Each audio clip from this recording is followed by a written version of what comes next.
Welcome to Introduction to Computer Applications, Lecture 4, Bullets and Breaks. Today we'll see how we can use bullets to create interesting lists in Word. To do that, I have given you a document called Using Bullets. It's a one-page document, initially starting with a paragraph followed by few list items. To organize these list items in a bulleted list, go ahead and select all these items and click the bullets button in the paragraph section. You can always change the type of list by creating the numbering button.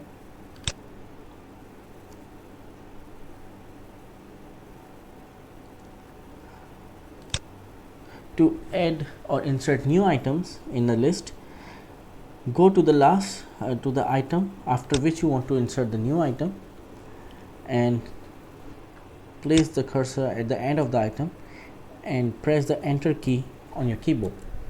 Word will automatically renumber your list.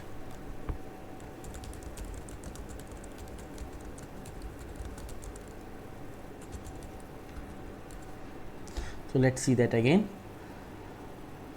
Go to the end of the item after which you want to insert a new item and hit the enter key on your keyboard, and Word will renumber the whole list and create a new item for you.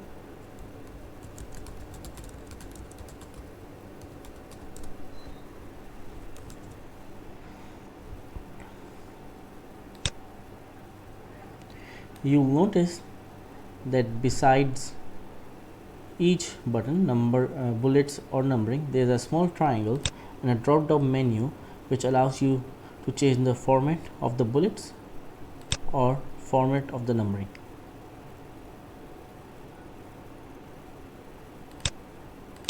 Now we'll see how to use multi-level list option.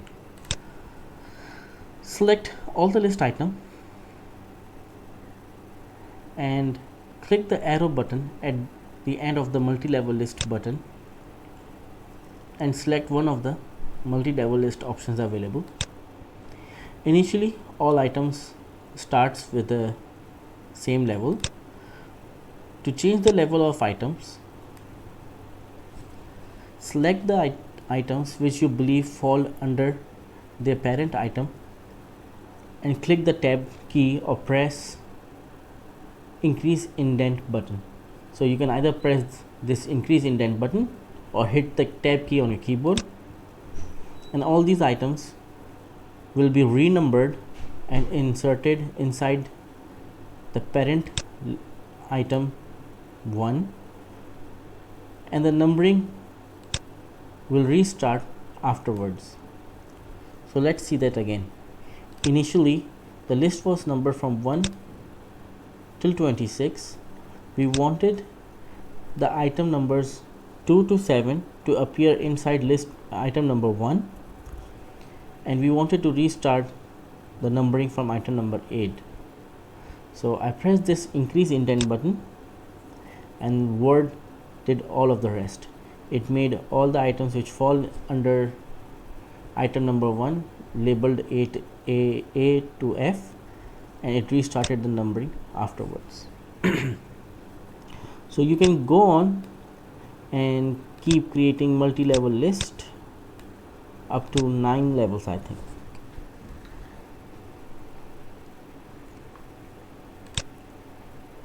So let's see what keyboard shortcuts do we have available in Microsoft Word to create a list.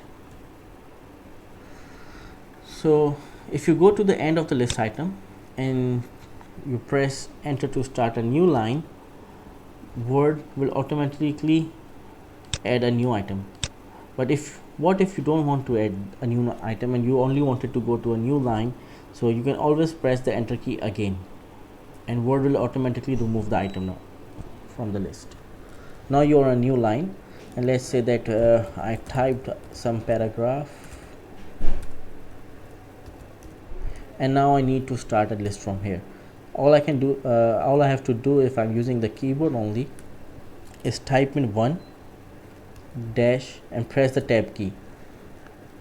So let's see that again. Type in 1, the dash key, the dash symbol, and press the tab key. Word will automatically start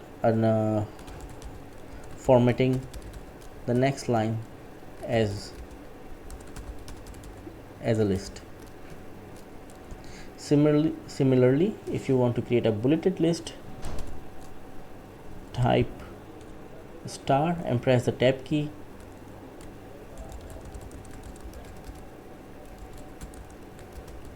And you will have Word formatting your lines as a bullet list. So that's all for how to create different types of list. Next, we'll see how to use different types of breaks. Using section breaks. A section break creates a barrier between your document to allow you to format each section differently from the rest of the document. There are several types of section breaks available in Word. The most common type that's used is called a next page section break. What this type of section break does is create a section and move all the content after the section break to a new page.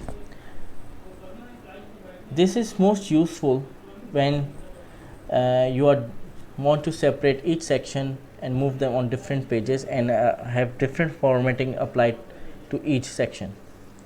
The other type of section break that's available is continuous, and as the name suggests, it inserts a section break but does not move the content to a new page. And this is used when you are working with columns and you want several paragraphs to be organized as columns, but the remaining paragraphs to be behave as a normal text. Then we have even and odd page section break, and what this does, as the name suggests, is move either the content to an even page and skipping a page in between, or to an odd page. If needed, it will skip a page in between. This is useful when you are formatting a book or a large report and you want each chapter to start from on the even side or the odd page. We'll see what column breaks are later in this session. To practice with section breaks, I have given you this document called sectionbreaks.docx, and I have changed the view from the view tab and selected multiple pages so we can see the whole document at once. And as you can see clearly, the document needs to be divided into different sections. This section might be the title page, this needs to be table of contents, it needs to be on a different section, and then the remaining headings follows. So let's see how to create a section break. Click on the document where you want to create a section break, go to the layout tab, in the page setup group select break and select one of the section break option available. Let's insert a simple next page break. So you'll see all the documents part after the section break where we added have we moved to the next page. Go ahead and create another section.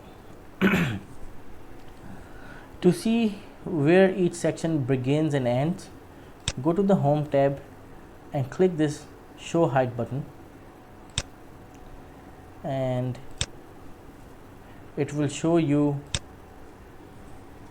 where each section is. Remember, a section break always applies formatting to the part preceding it.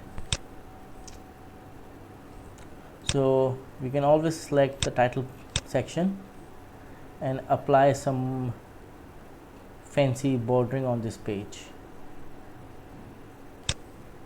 So I'll go to the design tab, select page border, and instead of saying applying to the whole document, I will select apply to this section and apply some fancy border available.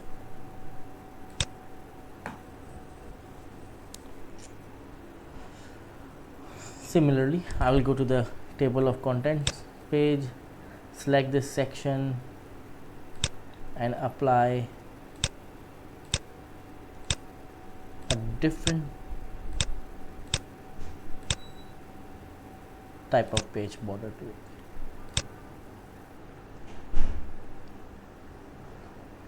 So you see the page border only applies to this section and not to the rest of the document.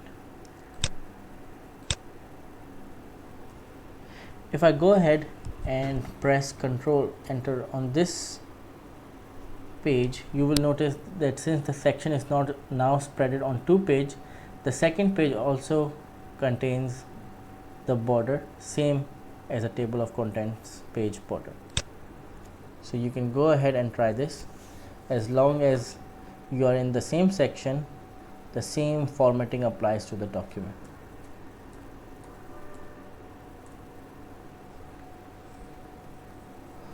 But make sure the page break is before the section break. So if I insert a page break after the section break, this part will not belong to this section and no formatting will be applied to this. So let's zoom into on this page and create some more sections, and this time we'll use continuous sections and have these 3 paragraphs within one section.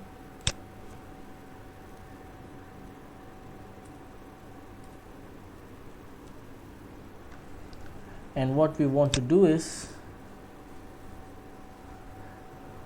have this section appear in a column. So I'll select this section. I don't even need to select this section. I can point to anywhere in this section, select column and click to column. So you will see that this section has been broken down into columns, and this new section after this is in plain paragraphing. So now you see that these two columns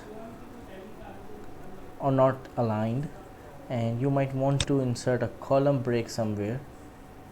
So you may go into break section and add a column break, and this will make sure that every time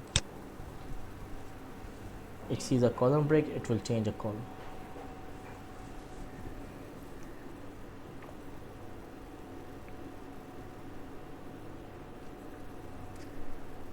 So go ahead and practice with these, all the options available here for the section breaks.